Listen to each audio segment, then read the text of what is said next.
would you agree that both the Republican and the Democratic Party, at this point in time anyway, are two sides of the same coin and serving the same basic agenda? Oh, absolutely.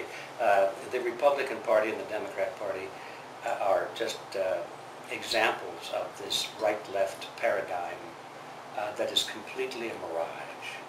This so-called conflict between left-wing and right-wing, between communism over here and fascism over there and so forth, it's a complete mirage, because when you analyze the philosophies or the ideologies in both communism and fascism, for example, you find, oh, they're the same.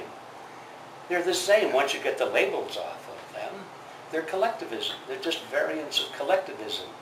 And so, yeah, they're actually the same, but they know that they have to create this illusion of conflict, because people want conflict. And choice. And choice, yeah, have the illusion of choice. In other words, we have been brought up to think that we're participating in our own political destiny, right? So we have to go to the polls and vote.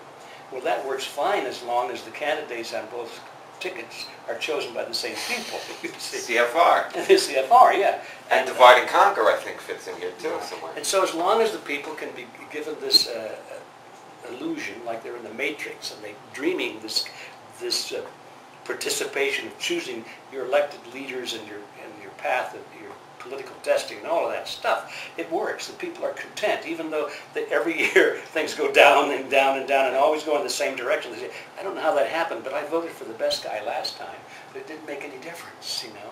So this is a process. It's part of the illusion. And I don't know if that's the answer to your question or not, but yes, I do agree that, well, when I refer to it, I say that the left wing and the right wing are merely two wings of the same ugly bird. Okay, yeah. And the bird is called... And the mind is the globalist, I think. And the bird is called collectivism. Right. Absolutely. Okay, one more question. You're producing a new documentary entitled, What Are They Spraying? What in the world are they spraying? What in the world are they, I'm Right. sorry. And this deals with the chemtrail phenomenon Yes. that we've all seen. I mean, people who look up at the sky can see, and they might think it's a contrail, but a contrail, as you know, is ice crystals turning to water vapor and then gone. But these chemtrails, they stay there longer. Oh, yes. What can you tell us about that? Well, and are they dangerous?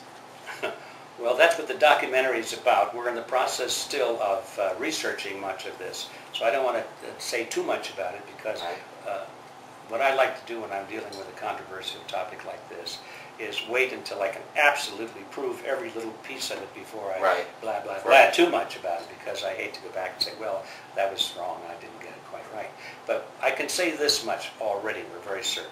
First of all, chemtrails are real, yes. And they are not contrails. There's no question about that. But this may be the most controversial part, because I find out to my amazement that most Americans, and also in other countries, because I've seen this phenomenon. It's global. I've seen it in England and Scotland and Canada.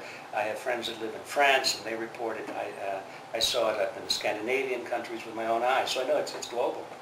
And but most people look up and they don't even see it. Yeah. Or if they see it, they think, oh, it's a cloudy day today, or they don't think about it. And I wonder what that is. And then somebody says, oh, those are just contrails. Oh, okay, those are contrails. Yeah, that's it. There's no curiosity. No. There's no questioning or challenging of it. It's terrible. It's amazing. It's an amazing phenomenon. That's what it is. But anyway, we can demonstrate that, yes, there's a big difference between the two. The contrails that you've just mentioned are condensation of vapor, water vapor, turning to ice and then going into the atmosphere. And you can see them in the sky. Once in a while you can see a plane go by, and oh, that's a contrail. Yeah. And you see this little trail of white behind it, but it moves right with the plane, you know, follows along a certain distance behind the plane, and it's gone in about 2 minutes. And it's a byproduct. The reason for the plane is to travel. But with the chemtrails, we see the patterns. Oh, we see the purpose of the plane is to crisscross and to fill an area, yes. And in fact, we even have some interesting photographs where there's one chemtrail in particular where it just makes a complete U-turn.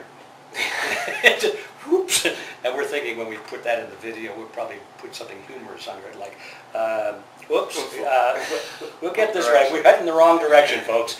Whatever. But the point is, yes, the contrails are definitely real phenomena. It's nothing to worry about. It's just water vapor. But these chemtrails go from horizon to horizon, and they never go away, at least not in the day's time. Right. And they feather out and feather out, and I've seen it so many times. It starts in the morning, early in the morning. The sky is beautiful and clear, and all of a sudden, there's that first one, and then there goes another one, there goes another one. And by noon, the sky is milky. And that's when people start complaining, oh, I've got a little respiratory problem. Now, we've got lots of analyses coming down from different parts of the world now, where people have captured this stuff. They put stuff out, they put trays out. And these are independent Independent, yes, not us, it's just independent, usually some local citizen that's concerned. They'll scrape it off the windshield of their car, they'll put it in a little baggie and take it down to some laboratory, and we find it's always high concentrations of aluminum and barium. But now we've already established that there are scientific groups that are holding meetings right now. We even have some videos of one of the meetings where they're talking about stratospheric geoengineering. That's the name they put to it. In other words, they're going to engineer the planet. Yeah. Not going to, they are. They're engineering the planet. And they're talking about the value of putting aluminum and barium into the skies. They've been doing it for over a decade, but now they're talking openly about doing it. Why? Well, let's see. Global warming, that's it. Oh. That's a catch-all for everything. Thank you. Yeah, thank My you. hero. Yeah, so supposedly now what they're saying is that they're good guys, you see, Yeah, of because they're going to course. save our planet. Yeah. See? They're going to reflect the They're very sunlight. benevolent. And That's they're the word. benevolent, yes. And I knew this was coming, in fact, years ago.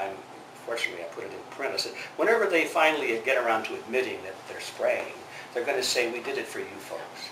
We did it either because of global warming or because we want to mass inoculate the people against biological attack or terrorism or something. We can't go around shooting everybody in the arm. So we just put it in the air and people will breathe it. We'll save their lives. Fantastic. Whatever it is, it's going to be for you and for Right, mankind. of course. Well, now it's coming out. They're using the same old saw, global warming.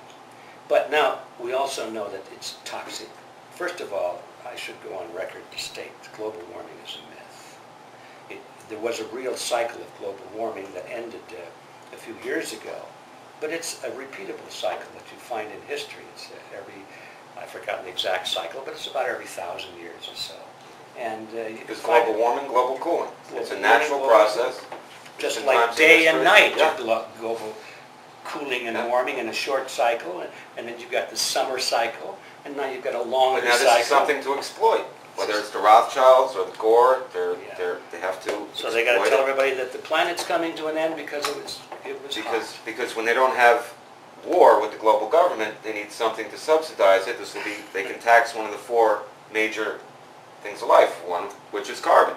Well, they have to convince people that they're in some kind of great danger. They have to scare people out of their wits so that their minds turn off. When you're afraid, you don't think too Well, hard. guess what? We're not scared. We're not scared. Well, maybe you're not. I'm scared of these guys. These guys scare me to death because they've got power. And they've got power of the media. And they've got power. That's the reason so many people are not seeing these chemtrails. The media. Is because they're told it's okay. Don't look up. It's nothing to worry about. And it works. Well, anyway, back to this chemtrail thing. We find that it is very toxic. And the question is, why are they doing this? It's not for global warming. Global warming is not real. In fact, right now we're going into a global cooling state. And that's well documented now. That's they anticipate a mini ice age coming up in maybe another 20 years or so. So it's not global warming. So then what is it? Well, you'll have to wait and see our documentary before we give you the answer. Can't wait.